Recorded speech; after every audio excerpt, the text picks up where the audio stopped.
Hello students, तो आज हम स्टार्ट कर रहे हैं क्लास 12 बायोलॉजी का first chapter that is sexual reproduction in flowering plants. तो सबसे पहले हम इसके बेसिक्स के बारे में जानेंगे। So basically what is reproduction. तो सबसे पहले इसका डेफिनेशन देख लेते हैं। It is the biological process by which living organism produce new individual of the same species that is to make baby. Human beings होंगे तो क्या जन्म देंगे ह्यूमन बॉडी को। अगर डॉग की बात करें तो वो पॉपी को दे सकते हैं, और प्लांट करेंगे तो वो न्यू प्लांट को जन्म देंगे। इस प्रोसेस को कहते हैं रिप्रोडक्शन। ओके, तो सबसे पहले क्वेश्चन आता है, क्या ये सर्वाइवल के लिए ज़रूरी है या फिर नहीं। तो बेसिकली अगर हम रिप्रोडक्शन सर्वाइवल के बारे में बात करें तो it is not necessary for the survival of one individual, क्योंकि मोदी जी का कोई भी बच्चा नहीं है फिर भी वो जिंदा है कि नहीं। तो इसीलिए reproduction is not necessary for survival, but it is essential for the survival of the species. लेकिन स्पीसीज को ज़िंदा रखने के लिए बहुत ज़रूरी है। और रिप्रोडक्शन क्यों ज़रूरी है इसके बारे में बात करें, क्वेश्चन आता है why the reproduction is important. तो इसका मेन रीज़न है it maintain continuity of life, क्योंकि अगर रिप्रोडक्शन नहीं होगा तो लाइफ ख़त्म हो जाएगी।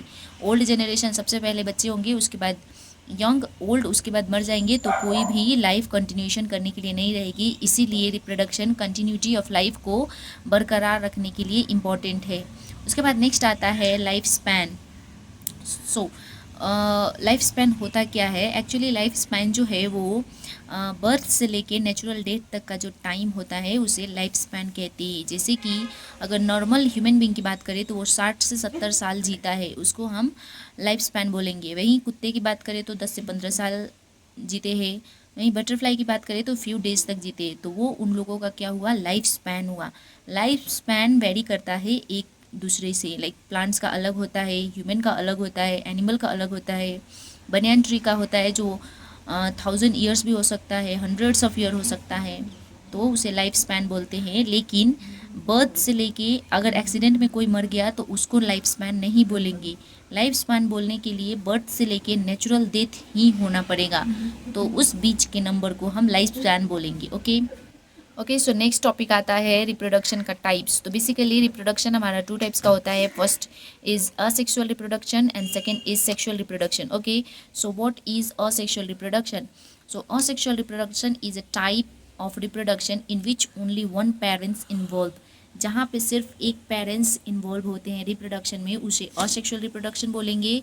और जहाँ पे 2 पेरेंट्स मेल और फीमेल पेरेंट्स इन्वॉल्व होते हैं उसे हम बाइसेक्सुअल रिप्रोडक्शन बोलते हैं। इसमें गैमेट्स यूज़ होते हैं, इसमें गैमेट्स यूज़ नहीं होते। Okay, so here are the types of asexual reproduction. First is binary. Binary ये सब हम असेक्सुअल की क्लास 11 में पढ़े होंगे आपने। मल्टीपल फिजन 10 में भी पढ़ते हैं। बर्डिंग, फ्रेगमेंटेशन, वेजिटेटिव प्रोपागेशन। और बेसिकली क्लास 12 में हमको ये मेन पढ़ना है। phase of sexual reproduction in flowering plants, that is pre fertilization events, like fertilization से पहले क्या क्या events होते हैं, उसके बाद fertilization आखिर होता क्या है flowering plants में, और एक होता है पोस्ट फर्टिलाइजेशन, यानी कि जब फर्टिलाइजेशन हो जाता है उसके बाद का क्या क्या प्रोसेस होता है। ओके, तो ये सब जो था वो था बेसिक्स अबाउट सेक्सुअल्स रिप्रोडक्शन और सेक्सुअल रिप्रोडक्शन और सेक्सुअल रिप्रोडक्शन। ओके, तो अब हम स्टार्ट करेंगे main chapter that is reproduction in sexual reproduction in flowering plants. Okay, so sexual reproduction in flowering plants involve the formation of male and female gametes। क्योंकि इसमें 2 parents involve होते हैं, क्योंकि ये सेक्सुअल रिप्रोडक्शन है तो यहाँ पे 2 पेरेंट्स इन्वॉल्व होंगे, और 2 पेरेंट्स के लिए मेल और फीमेल गैमेट्स का होना जरूरी है, उनके फ्यूजन के बारे में, and the development of seed and fruit. और जब फ्यूजन हो जाएगा तो फर्टिलाइजेशन होगा, और फर्टिलाइजेशन के बाद सीड कैसे बनता है, फ्रूट कैसे बनता है, ये है ये चैप्टर का बेसिक्स। ओके, तो सबसे पहले होता है फ्लावर। ओके, तो फ्लावर क्या है, सबसे पहले हम समझेंगे कि फ्लावर आखिर होता क्या है। Flower is a reproduction structure of a flowering plants. ये जो फ्लावर होता है वो रिप्रोडक्शन स्ट्रक्चर है, हर फ्लावर में होता है। आपने फ्लावर बहुत ही ऐसे मौके पे देखे होंगे, जैसे कि किसी को शादी में गिफ्ट करना, कोई मर जाता है तो उस पर चढ़ाना, लेकिन सबसे मेन रीज़न है इसका रिप्रोडक्शन करना। ओके, तो फ्लावर का फंक्शन क्या है, इसका फंक्शन है produce gametes, help in fertilisation and form seed and fruits. इसका मेन फंक्शन यही है, produce gametes, help in fertilisation and form seed and fruit. Okay so क्या क्या होता है structure of a typical flower. So सबसे पहले फ्लावर का 4 टाइप होता है। आपने फ्लावर तो देखा ही होगा। तो सबसे पहले होता है सेपल्स, पेटल्स, उसके बाद androecium, gynoecium, that is male reproductive part and female reproductive part. Okay, तो हम साइंटिफिक लैंग्वेज में, मतलब हमारी बायोलॉजी के लैंग्वेज में बोलते हैं कैलिक्स। कैलिक्स में क्या क्या होता है आपको याद करने की ज़रूरत है ये सब। Calyx is made up of sepals.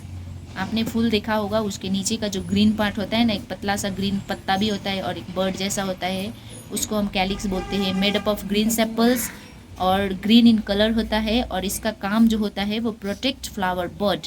Next होता है Corolla. Corolla is made up of petals, bright in colour, like it's differ, मतलब इसको येलो भी होता है, कभी रेड होता है। आपने पत्ते तो देखे होंगे फूल के, बहुत सारे डिफरेंट डिफरेंट कलर्स होते हैं, इसीलिए इसको ब्राइटली कलर्ड बोलते हैं। और इसका काम क्या होता है, इंसेक्ट्स को अट्रैक्ट करना for pollination. Okay, so next part is androecium. Androecium मतलब male gametes in flower, that is a collection of stamen. Stamen, अगर मैं किसी दिन आप लोग को फूल में लाइव दिखाऊंगी कि स्टेमन क्या होता है, तो स्टेमन का 2 पार्ट होता है। एक होता है एंथर, दूसरा फिलामेंट। और स्टेमन का फंक्शन क्या होता है, produce pollen grains which is male gametes. Pollen grain जो होता है वो मेल गैमेट्स होता है और हेल्प करता है इन रिप्रोडक्शन। ये है drawing of stamen. The first जिसको एंथर बोलते हैं और इसको फिलामेंट बोलते हैं। ओके, तो नेक्स्ट पार्ट है gynoecium, collection of carpels. Carpels का 3 पार्ट्स होता है mainly. First is stigma, second is style और थर्ड वन इज ओवरी, जहाँ पे एग्स होते हैं। और स्टिग्मा जो होता है वो स्टिकी होता है, जिसपे पॉलन ग्रेन चिपक जाते हैं, और थ्रू स्टाइल होते हुए ओवरी में पहुँचते हैं, जहाँ पे फर्टिलाइजेशन होता है। तो ओव्यूल जो होता है वो सीड बनता है, ओवरी जो होता है वो फ्रूट बनता है। अपकमिंग लेक्चर्स में हम ये सब पढ़ेंगे बहुत ही विस्तार से। तो ये है कार्पल। ओके, तो यहाँ पे स्टिग्मा सबसे टॉप में होता है, style is the middle part, and नीचे का जो फुला हुआ होता है स्वोलन पार्ट, उसको हम ओवरी बोलते हैं। अगर आपको ये हैंड रिटन नोट चाहिए तो आप मुझे कमेंट कर सकते हैं, और यहाँ पे मेरा व्हाट्सएप नंबर है, so you can ask directly from my WhatsApp. और अगर आपको ये वीडियो अच्छी लगी तो वीडियो को लाइक करें, चैनल को सब्सक्राइब करके बेल आइकन को प्रेस करना ना भूलें। मिलती हूँ मैं नेक्स्ट पार्ट में, जिसमें हम बात करेंगे प्री फर्टिलाइजेशन इवेंट्स को बहुत ही डिटेल में। तब तक के लिए हंसते रहिए, मुस्कुराते। All the best student, bye bye.